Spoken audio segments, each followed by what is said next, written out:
J'ai eu une amie qui n'a pas compris mon problème au sujet du pain d'épices.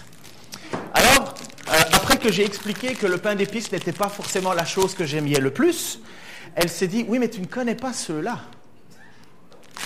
Alors, je ne sais pas si on est assez, mais j'aimerais bien que vous ayez vous-même votre avis. Alors, qui veut goûter un pain d'épices?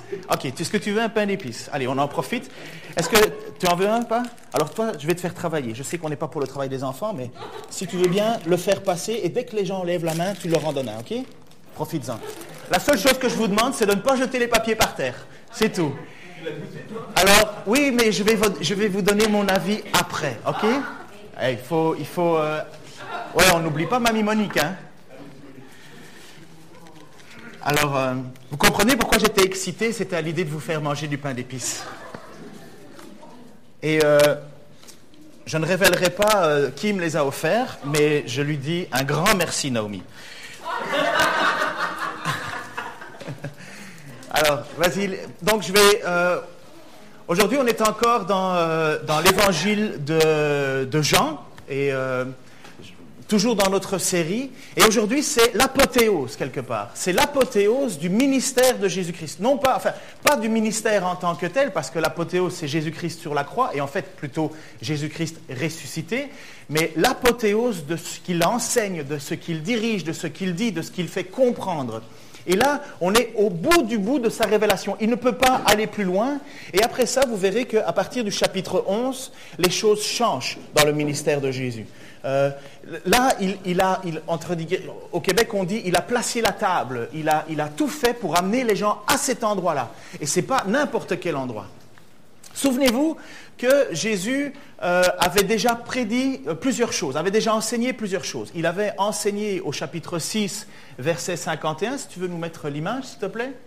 Donc juste après. C'est moi qui suis le pain vivant. Ça pourrait être du pain d'épices, hein, pourquoi pas. Mais c'était une image, le pain, c'est moi qui suis le pain vivant descendu du ciel. Si quelqu'un mange de ce pain-là, il vivra éternellement. Le pain que je donnerai pour que le monde vive, c'est mon propre corps. Dans cette explication, dans cette image, hein, le ego émi, moi je suis, Jésus définit qu'il est le pain. Donc c'est une image, hein, finalement, Jésus-Christ n'est pas un bout de pain qui se trimballe, c'est une image, c'est une façon de vouloir faire comprendre aux gens que finalement, on peut enlever beaucoup de choses à un prisonnier, mais en général, on lui laisse du pain et de l'eau. Parce que c'est vital. Et Jésus, quelque part, nous précise que c'est vital, il est ce pain. Et c'est surtout cette image, de ce pain qui a été donné par Dieu, par l'intermédiaire de la prière de Moïse, pour le peuple qui était dans le désert et qui devait manger. Et c'était la manne. Et Jésus dit, je suis moi-même la manne descendue du ciel. C'était un miracle de l'époque de Moïse. Un miracle tellement important d'ailleurs qu'ils ont gardé une espèce de fiole à l'intérieur de la manne qui était placée dans le coffre de l'Alliance. Mais en même temps, Jésus dit, mais finalement, c'est moi le pain du ciel. Et quand vous me mangez, c'est éternel. Ce n'est pas juste quelque chose qui donne de la nourriture suffisamment pour une journée, mais c'est pour vivre éternellement. Après ça, il va dire il va préciser aussi en chapitre 4, vous savez, là c'était avec la femme samaritaine qui allait puiser de l'eau, et à un certain moment, Jésus dit, mais moi, si tu savais qui te demande de l'eau, c'est toi qui lui en demanderais. Parce qu'il dit, mais celui qui boira de l'eau que je lui donnerai n'aura plus jamais soif, bien plus, l'eau que je lui donnerai deviendra en lui une source intarissable qui jaillira jusque dans la vie éternelle. Merci Hugo. Tu m'en donnes un? Ah, attends, Pascal n'en a jamais mangé. Donc, vous voyez la question ici de nouveau, c'est de nouveau une image. Jésus n'est pas un garde ça à côté de toi et prends-en encore un ou deux si tu as envie. Mais tu m'en laisses, hein, ok? Donc, parce que finalement, j'aime ça. Ils sont très bons, ceux-là. Mais c'est Mulot et Petit Jean, hein, s'il vous plaît, attention. Hein. Alors, donc... et merci à Naomi pour mon intégration dijonnaise venant d'une tamoule, c'est tout incroyable. Hein. Donc il dit, je reviens à mon texte, il dit, l'eau que je lui donnerai, donc Jésus n'est pas un cours d'eau finalement, quand on le touche, on ne se mouille pas, mais il donne de nouveau une image de ce qu'il est. Mais plus que ça, c'est une image qui pousse et qui dit, mais regardez, si vous buvez de ce que je vous donne, ça vous amènera à la vie éternelle, ça va jaillir de façon éternelle. Donc de nouveau une image, quelque chose que Jésus veut nous faire comprendre. Et en Jean chapitre 8, verset 12, il va de nouveau, et dans la même idée, il dit, Jésus parle de nouveau en public, et il dit, je suis la lumière du monde. Je suis la lumière du monde. Celui qui me suit ne marchera pas dans les ténèbres, mais il aura la lumière de la vie. De nouveau, cette idée de vie éternelle. Donc Jésus a déjà expliqué ça. Il a encore dit d'autres choses, hein, mais il a voulu faire comprendre à son auditoire des choses essentielles de qui il est. Mais maintenant, c'est comme pour tout. Ce sont des hautes prétentions, finalement. Quand Jésus annonce ces choses-là, et on peut comprendre pour les pharisiens, les religieux qui, eux, sont très liés dans une façon de protéger leurs avoirs et protéger leur façon de vivre. D'ailleurs, après le texte qu'on va lire, les pharisiens vont avoir peur et ils vont dire, mais si les Romains voient qu'il y a autant de chances, on va tout perdre, les Romains vont nous écraser. Finalement, les pharisiens, premièrement, Jésus leur dit, enfin les pharisiens et les juifs religieux et les juifs qui sont contre Jésus, disent finalement, vous n'écoutez pas ma voix, mais vous ne pouvez pas, et compagnie, et compagnie. Et Jésus a des hautes prétentions. Et je ne sais pas si vous avez déjà vécu ça dans votre vie, ou vous avez certainement été déçu entre des choses qu'on vous vend, ou qu'on vous prétend qui vont changer votre vie, et une fois que vous déballez l'emballage, vous vous rendez compte que ça vaut rien. Ça peut arriver quand vous achetez des choses sur Internet et que vous croyez qu'à 3$, vous allez acheter quelque chose de magnifique, et quand vous l'ouvrez, vous l'avez à peine déballé qu'il est cassé. Ça peut arriver. Ça, on est un petit peu dans cette situation-ci, je dirais, entre ce que Jésus annonce et quels sont les moyens qu'il a pour sa parole. Quelle est la puissance finalement qu'il a? Alors Jésus a fait des guérisons, hein. Jésus a guéri un aveugle né de naissance, c'est pas rien. Hein. Jésus a guéri un paralytique, Jésus a guéri des lépreux, Jésus a guéri une femme qui perdait les sangs, Jésus a redonné de l'espoir aussi. Donc finalement Jésus a fait pas mal de choses, mais aujourd'hui on dirait que la médecine est capable de faire beaucoup de choses aussi. La médecine, aujourd'hui, l'intelligence humaine, la connaissance humaine a poussé les gens aujourd'hui à aller voir le médecin plus facilement. Et tant mieux. Hein, mais finalement, Jésus a besoin et Jésus va faire un miracle qui est au-delà de tout cela. Au-delà de ce que les hommes pourraient faire, au-delà de ce que des gens avec des pouvoirs pourraient faire. Attention, le diable a des pouvoirs aussi, hein, n'oubliez jamais ça. Hein. Le diable trompe, hein, le diable peut faire des choses. Ne croyez pas que juste parce que c'est un signe, forcément ça vient de Jésus-Christ. Il faut le discernement pour cela. Mais, à un certain moment, Jésus a une puissance que les autres n'ont pas. Pour illustrer la déception de ce que l'on nous vend, la différence entre ce qu'on te promet et ce que tu vas réellement, j'ai trouvé une toute petite vidéo qui, je trouve, illustre bien l'inverse de ce que Jésus va faire. Une toute petite vidéo humoristique, mais regardez.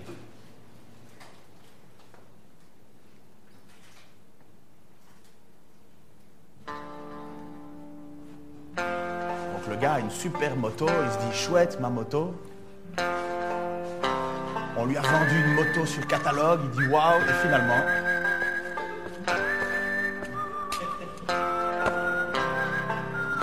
Et voilà. Comme quoi, bien souvent, les apparences peuvent être trompeuses, n'est-ce pas? Au tout début, ça a l'air magnifique. Mais en réalité, et voilà. Alors, on est un petit peu dans cet état d'esprit avec Jésus-Christ. Est-ce que finalement, Jésus-Christ a les moyens de sa politique? Est-ce qu'il ne jette pas de la poudre aux yeux? Est-ce qu'il va prouver? Est-ce que finalement, on a le droit de mettre notre foi en lui? Ça, c'est le développement naturel de l'évangile de Jean. Beaucoup de révélations et boum, verset chapitre 11, on va voir ce qu'on va voir.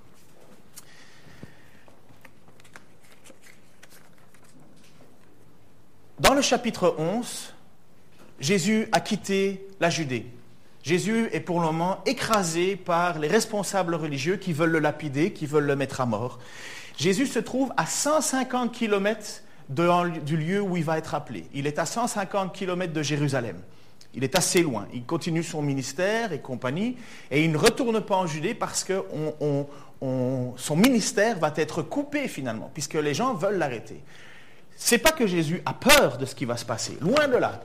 Sauf que Jésus ne fonctionne pas sur des sauts d'humeur, sur se retourner sur un 10 cents, ça c'est une expression québécoise, 10 cents c'est une micro-pièce, c'est peut-être 1 centime ici, se retourner sur un 10 cents, ça veut dire changer d'avis. Non, Jésus vient sur terre et ne fait pas sa volonté, mais la volonté de son Père. Et il ne fait rien que ce que le Père lui demande de faire. Et à un certain moment, et pourquoi je dis ça? Parce que on vient prévenir Jésus que son ami Lazare est malade. En fait, très très malade, au point de mourir. Donc un voyageur vient leur annoncer cette nouvelle. Lazare est malade. Entre le temps de faire, on pense qu'on pouvait parcourir à cette époque entre 40 et 45 km par jour pour les gens qui étaient bien portants. C'est fatigant, mais c'était apparemment habituel. Les gens pouvaient faire ça. Et donc, on vient prévenir Jésus, mais donc il faut au moins 4 jours entre le moment où quelqu'un part de Bethanée, puisque c'est dans le village de Bethanée que ça se passe, part de Bethanée pour arriver à chercher Jésus. Il y a déjà 4 jours qui se sont écoulés. Et là, on vient lui dire, « Maître, ton ami Lazare est malade. » Et qu'est-ce que Jésus fait? Il ne se précipite pas, il ne saute pas en disant « Oui, je suis perdu. » Non, non. Alors on est au chapitre 11, verset 3, et puis après, versets 6 et 7.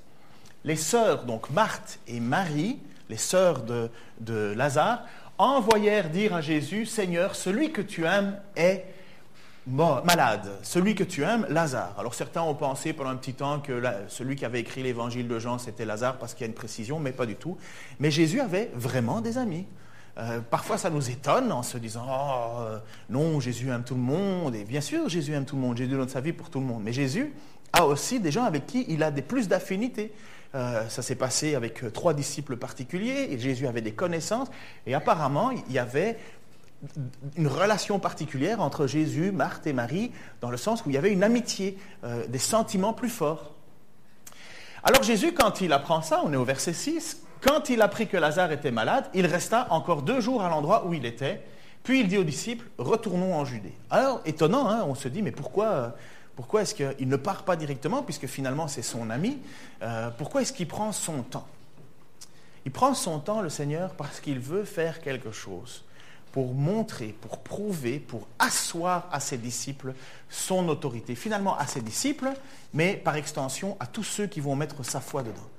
Jésus n'est pas à la course, hein. Il n'est pas précipité, il ne se stresse pas, il sait très bien ce qui va se passer, mais surtout Jésus accomplit la volonté de son Père au-delà de ses émotions. Parce que Jésus a des émotions. D'ailleurs, si vous voulez un jour apprendre un verset par cœur et qu'on vous demande de choisir un verset à apprendre par cœur, vous prenez Jean 11, 35, 2 mots, Jésus pleura. Et vous avez appris... Pardon? Voilà. Et vous avez appris votre verset par cœur et puis vous dites, voilà, j'en connais au moins un. Après ça, il faut se souvenir que c'est Jean 11, 35. Mais Jésus a des émotions. Oui, Jésus a des émotions comme tout le monde. Jésus à un moment est pris de colère, à un certain moment, il est souvent indigné, accablé par la peur à un certain moment. Jésus n'est pas un bloc de glace, Jésus est complètement homme aussi. Et il est aussi dit dans l'Épître aux Hébreux, et pour ceux qui ont la chance de faire le cours d'Hébreux avec nous, on voit que Jésus est le grand prêtre, homme capable de compatir à nos souffrances, puisque lui-même a été tenté, lui-même a vécu la difficulté, lui-même connaît les émotions. Et quand nous traversons des choses et des moments difficiles, il ne faut pas croire que Jésus ne le sait pas. Au contraire, Jésus sait ce que l'on vit, sait ce que l'on ressent, parce qu'il a été pleinement homme. Alors voilà, ça c'était le côté « je vous encourage à venir le mercredi ». Donc Jésus est là et l'objectif de ce passage est de fortifier la foi de ses apôtres. Et par extension de tous ceux qui ont et qui mettent leur foi en Jésus-Christ. Voici ce qu'il dit au verset 11 du chapitre 11. Après ces paroles, il leur dit « Notre ami Lazare s'est endormi et je vais aller le réveiller. » Et là-dessus, les apôtres dirent « Seigneur, s'il s'est endormi, il sera guéri. » Vous savez, c'est comme quand vous étiez petit, vous étiez malade, on vous disait « Va faire une bonne sieste et tu vas te réveiller en forme. » Et quelque part, dans l'idée des apôtres, c'est la même chose. S'il dort, il va guérir. Et en fait, Jésus avait parlé de la mort de Lazare, mais ils crurent qu'il parlait de l'assoupissement du sommeil. Jésus leur dit alors ouvertement « Lazare est mort. » Et voici, notez et mettez en fluo ce passage-là. respectons les Écritures et ce qu'elles disent et ce qu'elles ont comme objectif et comme but. Elle dit à un certain moment, et à cause de vous, voilà pourquoi Jésus ne se presse pas, à cause de vous, afin que vous croyiez, je me réjouis que je n'étais pas là, mais allons vers lui. Finalement, Jésus, tout en étant triste de la mort de son ami Lazare, dit quand même, je me réjouis, je suis joyeux, il y a quelque chose de bon dans le fait que Lazare est mort. Donc Jésus sait très bien que Lazare est mort. Et quand le messager vient, Jésus sait très bien que Lazare est mort. Il y a eu 4 jours qui se sont séparés, qui se sont déjà écoulés entre le messager partant de l'endroit où Lazare était malade pour arriver à Jésus. Entre-temps, Jésus sait déjà que Lazare est mort. Et il ne se presse pas pour y aller. Il ne dit pas, allons-y vite, comme ça je vais pouvoir le récupérer avant qu'il meure. Non, il leur dit clairement aux apôtres, Lazare est mort, mais je me réjouis, afin que vous croyiez. Donc voilà l'objectif absolu de, premièrement, la non-précipitation de Jésus, deuxièmement, du miracle qui va s'opérer, afin que vous croyiez. Mais croire quoi? Croire tout ce que Jésus a déclaré avant, croire tout ce qu'il a dit. À un certain moment, il faut mettre de la chair sur les os. Est-ce que Jésus est capable d'aller jusque-là? Est-ce qu'il peut faire ce qu'il dit finalement? Marthe découvre, et Marthe est la première à entendre que Jésus arrive, parce que Jésus finalement dit le texte.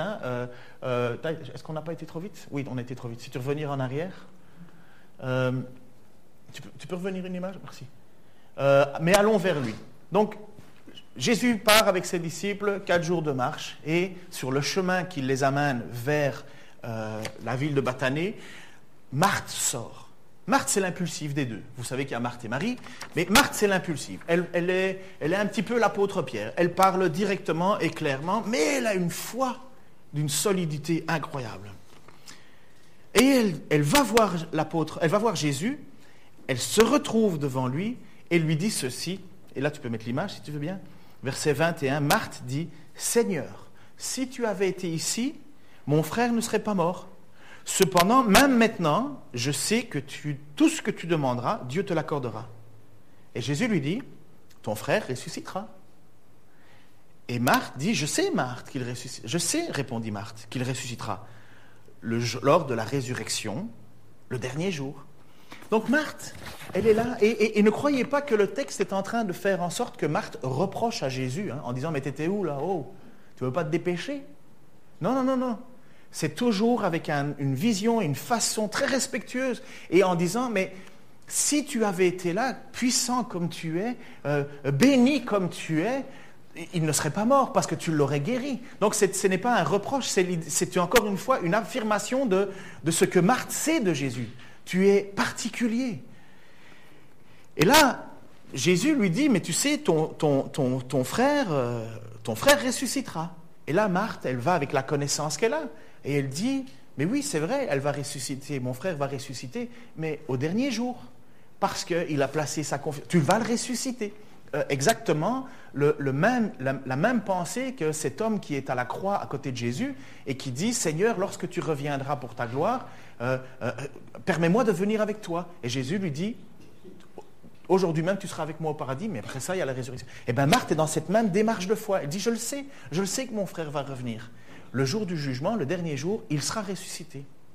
Marthe, elle a une foi, mais elle n'a pas encore, et parce que ce n'est pas normal ce qui va se passer, elle n'a pas encore la compréhension de ce qui va se passer comme miracle dans quelques minutes pour elle, peut-être 1 heure après. Mais qu'est-ce qui caractérise la foi de Marthe? Et qu'est-ce qui devrait caractériser la foi de chaque chrétien? N'oublions pas que juste avant, nous étions dans le passage qui nous parlait de Jésus, que nous sommes son troupeau, qu'il est notre berger, que nous entendons sa voix, qu'il nous appelle par son nom, qu'il est le bon berger. Donc, qu'est-ce qui caractérise finalement une brebis selon le cœur de Dieu? Eh bien, Marthe est un bel exemple. Premièrement, Marthe, elle a une affection amicale pour Jésus. Jésus, c'est à la fois un maître, son maître, mais Jésus, c'est à la fois son ami. Ce n'est pas son ami dans le sens où, viens, on est potes, on va boire un verre, même si Jésus n'aura jamais été refusé de prendre un verre avec ses apôtres, mais ce n'est pas un ami où on est presque d'égal à égal, bien que le texte d'Hébreu nous dit que Jésus est notre frère. Mais il est un ami parce qu'il est un confident. Il est quelqu'un en qui j'ose me tourner, j'ose aller vers lui. J'ai une révérence, mais je ne crains pas d'approcher Jésus. Et Marthe ne craint pas d'approcher Jésus. Elle court vers lui. Et elle rappelle tout en courant, mais si tu avais été là, je sais que tu aurais fait quelque chose. Nous sommes amis. Après ça, Marthe est une personne qui ne doute pas selon les circonstances.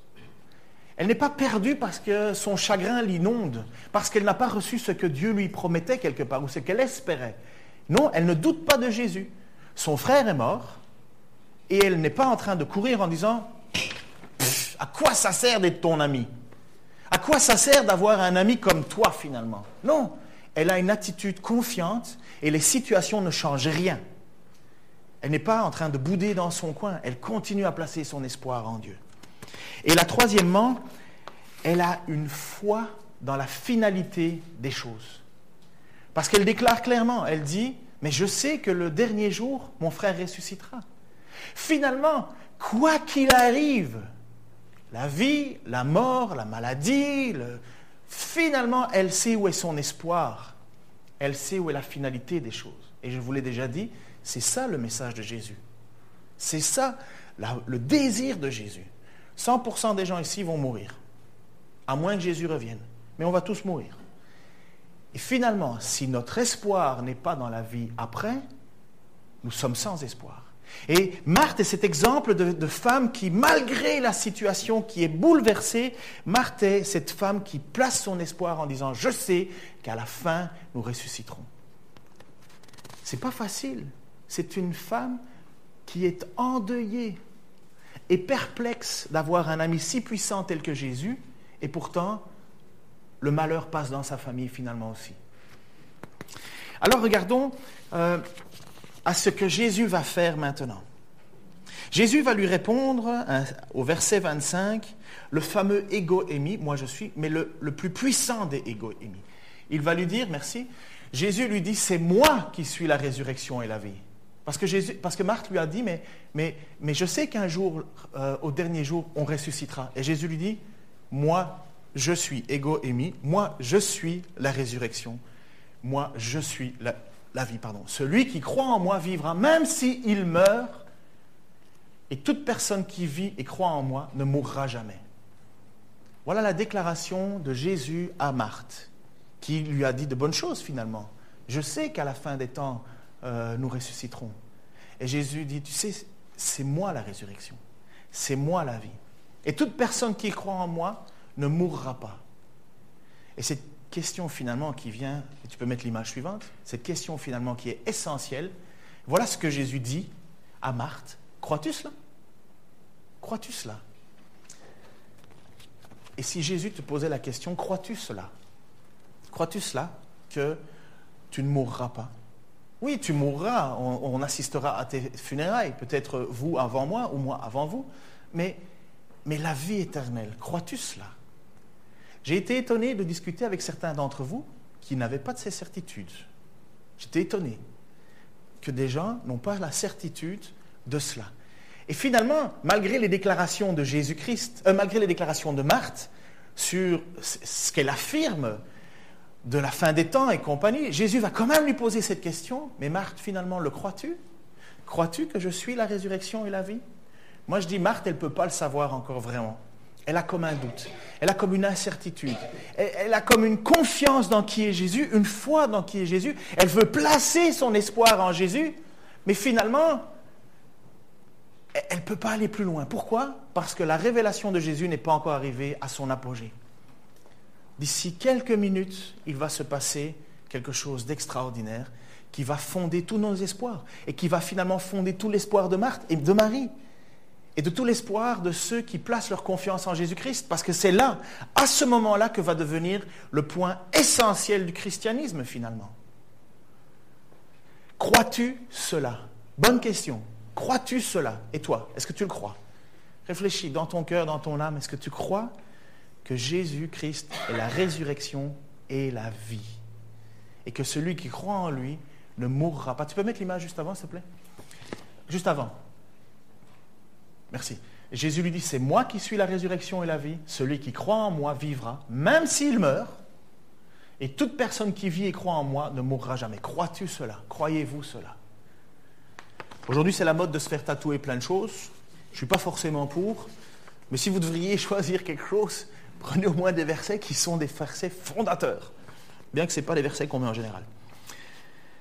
Crois-tu cela? La réponse de Marthe, elle est excellente. Elle est sans détour. Elle va droit au but. Elle prouve à la fois l'espoir et l'intelligence, la révérence, le respect aux Écritures, la confiance dans la révélation de Dieu depuis le début. Elle lui répond au verset 27, « Oui Seigneur, je crois que tu es le Messie, le Fils de Dieu qui devait venir dans le monde. » Elle ne peut pas répondre plus que « Je sais et j'ai la certitude que tu es celui que j'attends, que tu es celui que tout le peuple attend depuis si longtemps, tu l'es, c'est toi, tu es le Messie, le Fils de Dieu, celui qui devait venir. » Ça, c'est sa réponse à ce que Jésus a dit. Crois-tu cela?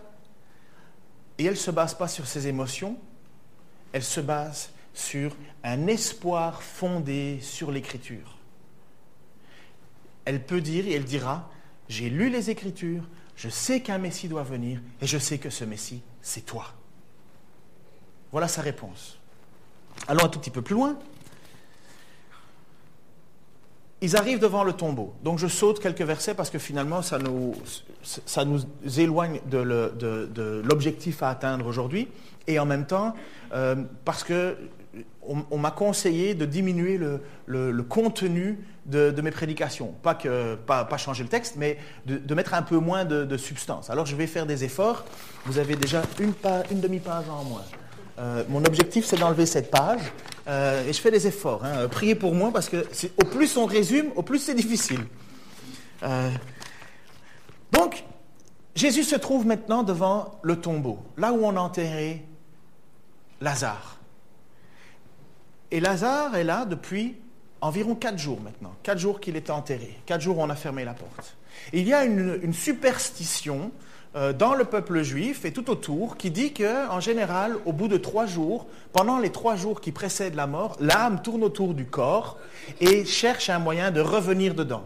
Mais qu'une fois que le corps sent mauvais, commence à sentir la putréfaction, l'âme s'en va. Donc ça, c'est une idée, une pensée.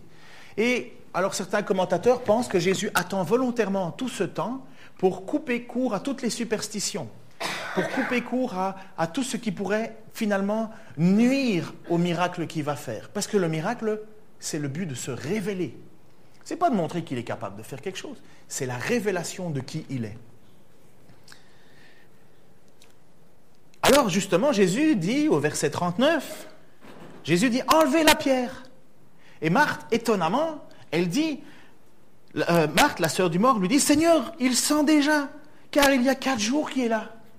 Il sent déjà, il y a 4 jours qu'il est là. » Et Jésus lui répond « Ne t'ai-je pas dit que si tu crois, tu verras la gloire de Dieu ?»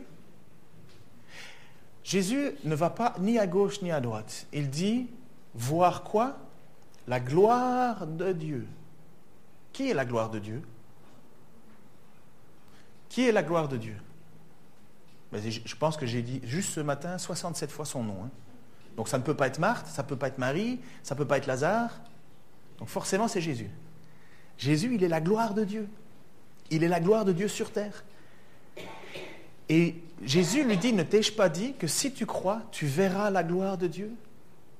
C'est pas que Marie, en 1 heure, elle a perdu sa foi. C'est pas qu'en 1 heure, Marie, elle a tout oublié, toutes ses certitudes, toute son assurance. Non.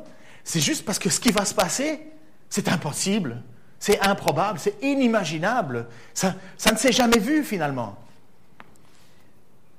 Jésus lui dit, ne t'ai-je pas dit que si tu crois, tu verras? Verset 42. Ils enlevèrent donc la pierre de l'endroit où le mort avait été déposé. Jésus leva les yeux au Père et dit, « Père, je te remercie de ce que tu m'as écouté. » Et finalement, Jésus précise, pour ma part, « Je savais que tu m'écoutes toujours, mais j'ai parlé à cause de la foule qui m'entoure, afin qu'ils croient que c'est toi qui m'as envoyé. Voilà l'objectif de Jésus-Christ. Jésus n'a pas besoin de s'étonner de faire des miracles. D'ailleurs, si vous avez déjà regardé le film de Martin Scorsese sur Jésus, à un certain moment, Jésus il parle à Lazare, et dans le film, on dirait que Jésus est étonné que Lazare sorte. Comme si Jésus disait « Waouh, j'ai des pouvoirs !» C'est encore une fois quelqu'un qui n'a pas l'esprit pour faire un film comme ça. Parce que Jésus dit simplement « Moi, je sais que tout ce que tu me demandes, tu me le donnes. » Parce qu'il est tellement lié au Père. Mais il prie, et il prie publiquement pour qui? Pour ceux qui l'entourent. Pour Marthe, pour Marie, pour ces apôtres dont n'oubliez pas, Jésus leur a dit « Je me réjouis de ce que nous ne soyons pas là, mais que ça se passe afin que vous croyiez. » Et Jésus là est là maintenant devant la porte du tombeau, la porte a été roulée, Jésus prie pour que tout le monde entende et que tout le monde puisse avoir cette certitude, puisqu'il le dit lui-même, afin qu'il croie que c'est toi qui m'as envoyé. Voilà la raison pour laquelle le miracle qui va se passer se fait. Ce n'est pas pour changer la vie de Lazare, même si c'était génial, même si c'était extraordinaire, mais Lazare va mourir. Lazare va même être condamné par les chefs religieux qui voudront mettre à mort Lazare parce que Lazare est une preuve des miracles de Jésus. Donc même Lazare maintenant est sous la condamnation de la justice, ou de la fausse justice, parce qu'il est ressuscité. Alors on veut absolument le faire mourir parce que on ne veut pas voir se ressusciter. En tout cas pas les religieux, pas les chefs religieux qui veulent garder les choses en place. Mais Lazare, finalement, oui, ça va changer sa vie. Oui, Dieu fait des miracles et Dieu change notre vie. Et alléluia, heureusement. Mais à ce moment-ci, Jésus veut faire ce miracle comme il le fait pour toujours, afin que nous croyions que c'est bien Dieu qui l'a envoyé, qu'il est bien le Messie, qu'il est bien celui en qui je peux placer ma confiance, qu'il est bien celui que tu as raison de prier, qu'il est bien celui que tu as raison de mettre ta foi, ton espoir, il n'y en a pas d'autres. Il n'y en a pas d'autres qui ont été envoyés par le Père. Parce qu'à un certain moment, Jésus va dire cette phrase extraordinaire. Après avoir dit cela, verset suivant, il cria d'une voix forte, « Lazare, sors !» Et le mort sortit, les pieds et les mains attachés par des bandelettes et le visage enveloppé d'un linge. Et Jésus leur dit, « Détachez-le et laissez-le s'en aller. » Alors pour nous, 2000 ans après, on l'a déjà lu, on l'a déjà relu, on avait comme une vague certitude de ces choses. Mais mettez-vous à la place des gens qui sont devant la porte du tombeau. Mettez-vous un 1er novembre dans n'importe quel cimetière avec quelqu'un qui vous dit « Je suis le Messie, l'envoyé de Dieu, je suis le pain, la résurrection et la vie, fait des miracles. » À la limite, on a encore des doutes, on se demande. Mais à un certain moment, après 4 jours que quelqu'un soit mort, il se met devant un tombeau, il dit le nom de la personne et lui dit « Sors » et que vous voyez la personne sortir, ça ne nous laisse absolument pas indifférents. Ça nous bouscule. En fait, on vient de se rendre compte que l'homme qui est à côté de nous, l'homme qui s'appelle Jésus, celui qui est au milieu des apôtres depuis longtemps, celui qui est l'ami de Marthe, celui qui est l'ami de Marie, a le pouvoir sur la mort. Waouh! On vient de passer à une autre étape. On vient de passer à un autre niveau. Voilà en qui vous avez mis votre confiance si vous croyez en Jésus-Christ. Celui qui t'appelle par ton nom et qui te fait vivre. Celui qui connaît le nom de ses brebis, et il connaît ton nom, et qui t'appellera par ton nom, et il te fait vivre. Et vous savez, Jésus l'avait déjà dit. Jésus l'avait dit au chapitre 5, verset 25. Attends avant de le mettre. Mais ça ne s'était pas encore réalisé. Donc on ne pouvait pas trop comprendre ce qu'il disait. On disait, waouh, une belle métaphore, une belle allégorie finalement. Mais quand on lit l'évangile de Jean et qu'on regarde ce que Jésus dit être et ce qu'il accomplit, on est époustouflé. Parce qu'il a dit en chapitre 5, verset 25, « En vérité, je vous le dis, l'heure vient, et elle est déjà là, où les morts entendront la voix du Fils de Dieu, et ceux qui l'ont entendu vivront. » Et voilà ce que Lazare vit à ce moment-là. Lazare ne peut rien faire pour être sauvé. Lazare ne peut rien faire. C'est juste l'ami de Jésus. Mais à un certain moment, Jésus appelle Lazare par son nom et Lazare est ressuscité. Certains commentateurs disent que si Jésus n'avait pas dit le nom de Lazare, mais qu'il aurait dit simplement « sors de là », certains commentateurs poussent l'image à dire « tous les morts seraient sortis ». Le jour de la résurrection, le jour de la crucifixion de Jésus-Christ, des morts sont sortis des tombeaux, nous dit le texte. Des morts se sont relevés, c'était tremblement de terre, noirceur, vent impétueux, et des morts sortent de leur tombe. Est-ce que tu crois que Jésus a le pouvoir de te relever du séjour des morts simplement en disant ton nom? Avant Lazare, c'était un espoir, mais sans vraiment de substance. Mais c'était suffisant puisque c'était la foi de Marthe. Elle disait, mais je sais qu'à la fin, nous ressusciterons. Mais à partir de ce moment-là, Marthe a une preuve. Les apôtres ont une preuve. Le peuple autour a une preuve. Les gens de Bathanée, et puisqu'ils sont venus beaucoup, il y avait beaucoup de monde, on n'est qu'à 2775 mètres de Jérusalem. On est très très proche de Jérusalem. Et tous les gens sont là et voient ce miracle s'accomplir. Et qu'est-ce que le texte dit? Beaucoup de gens crurent. Mais croient quoi? Que Jésus est le Messie. Que Jésus est celui qui dit qu'il doit être. On n'est qu'à 2775 mètres de Jérusalem, l'endroit où le Christ lui-même va donner sa vie et va accomplir finalement ce qu'il doit faire, l'objectif de son ministère. Je donne ma vie pour sauver les autres. Alors vous voyez le développement? Vous voyez premièrement en qui vous avez mis votre confiance en acceptant Jésus-Christ comme Seigneur et Sauveur? Il a le pouvoir sur la mort. Il a le pouvoir de nous relever. Qui nous promet cela? Qui est venu marcher au milieu d'entre nous et nous a montré ce pouvoir-là? Qui est le Messie? Qui est loin? Qui a été choisi par Dieu pour cela? Jésus-Christ. Jésus-Christ qui dit que tu es sa brebis, qu'il t'a appelé par son nom et qu'un jour tu entendras son nom et tu te relèveras. Il t'appellera par ton nom, tu te relèveras. Il vient de le prouver par Lazare. Seigneur Jésus-Christ, je veux te prier pour ceux qui ont des doutes. Parce que les apôtres avaient des doutes. Et parce que tu le savais, et parce que Seigneur, tu as fait tout cela afin qu'ils croient. Marthe, Seigneur, avait des connaissances, des certitudes, et en même temps des doutes. Et Seigneur, tu as fait tout cela afin qu'elle croie.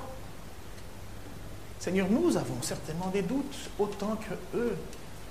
Et tu as fait cela afin que nous croyions que tu es l'envoyé, le Messie. Seigneur, je veux te remercier premièrement pour toutes les fois où tu interviens dans nos vies, où tu nous soutiens, Seigneur, où tu nous relèves, Seigneur, et où finalement tu te révèles encore. Seigneur, parce que tu veux que nous ayons la confiance absolue en ce que tu as accompli. Seigneur, je veux te remercier pour toutes les bénédictions qu'on a déjà eues dans cette Église, et pour toutes celles que tu as encore en provision et en réserve, Seigneur.